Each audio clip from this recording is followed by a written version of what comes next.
Pane mashoko ari very agent abuda togopara pana Ostallos is an update pane vanhu 4 vasiri kuzikana kuti vari kupi vakakepchiwa muaeroplane vakabuditsiwa vakatochewa aiwa nemaofficers anga ari paairport paRG Mugabe International Airport. Sanabina mashoko atogwa naOstallos kuti bva subscribe like kuti na the bell icon.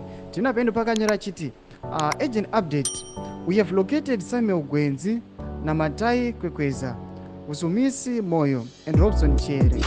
They were brutally tortured and yet their phones seized by the regime agents at the airport. The 4 have been dumped at Harare Central Police Station. Our lawyers and the medical team have been deployed to provide urgent attention. The incident exposes the regime's cruelty and sadistic behavior. No one deserves to be tortured on account of holding a different view with the political elite in the country. This is the reason why we are fighting for a state that protects its own citizens, homeland or death. Atra mashuti vakomana nemusikana vakabatwa paairport muzara nezuro. Vanhu ava vari 4 vakabatiwa ndobva vatochewa zviri brutal.